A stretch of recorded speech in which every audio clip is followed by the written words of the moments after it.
Now, it's very easy to bash religion, especially if you're an atheist, which is why that's exactly what's going to happen in this next report, which is by, well, me.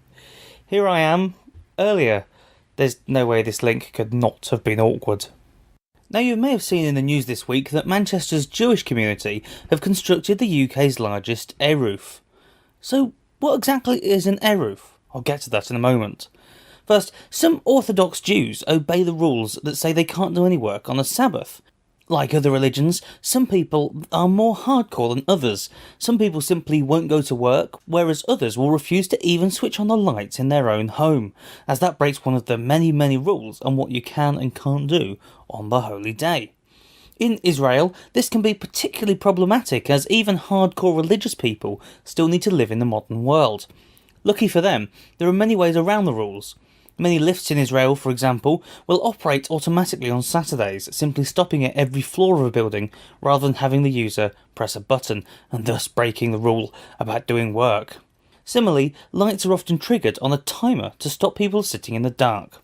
This all gets a bit silly when you extend it to its natural conclusion, with gadgets like special phones that, rather than have buttons that you press to dial a number, simply dials every digit until the user breaks the circuit using a special dialing wand, so that only the number that they want to dial is called. Essentially, the phone is working all the time, apart from when the circuit is broken, or something like that. But yes, that's right.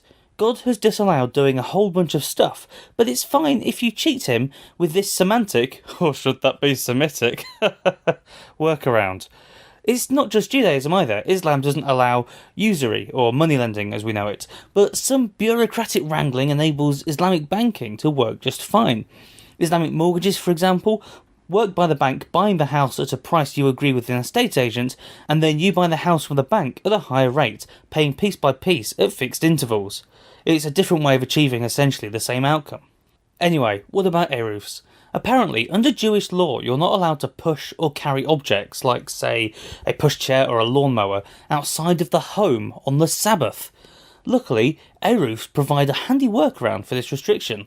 An Eruv is a symbolic barrier to represent the boundaries of a home, and it's often erected around Jewish communities like the one in Manchester. It's not an actual wall, but is a magic piece of wire that conveniently means that all sorts of modern conveniences can continue to be used, as the people inside it are technically all inside the same home, I guess. As Wikipedia says, an Eruv allows the religious Jews to, amongst other things, carry keys, tissues, medicines and babies with them, and use strollers and canes, all because of a series of telegraph poles linked by wire.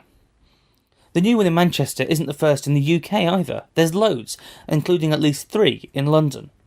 I know what you're thinking. This is ridiculous! From the perspective of someone who's non-religious, doesn't this really show up the absurdity of religious belief? The Torah has been essentially retconned to make it more palatable to modern audiences. It's a bit like when Iron Man's origin story was set in Afghanistan instead of Vietnam, or Tintin was made less racist. Sure, religions do this all the time. You know, all this nasty stuff in the Bible, no, we can only ignore that bit and only listen to the nice stuff, they say. But the magic string as a manifestation of the belief? That's a bit weird, isn't it? There's surely a fine line between unquestioning ritual and active belief, but who'd have thought that that line would be suspended from telegraph poles around the suburbs? It's not like the boundary is small either, such as around the edges of someone's garden or even a street. The Manchester Eruv apparently has a perimeter of 13 miles. Just how big can one be before God realises that someone's taking the piss? Wait, hang on a minute. Maybe this explains Israel's building of the wall on the West Bank. Maybe it's just the first stage in a giant Eruv, so Orthodox Jews nationwide can go shopping and push their trolleys on Saturdays. It must surely be tricky to get your head around the cognitive dissonance of the Torah saying one thing and the rules being bent well beyond the original intention on the other. And okay, perhaps it's a little bit unfair to pick on Eruvim, that's what they are in plural, and call them absurd, you know, because other religions have the wine is literally Jesus' blood.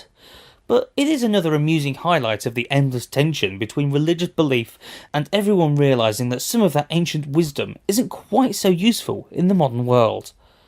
For the Pod Delusion, I'm James O'Malley.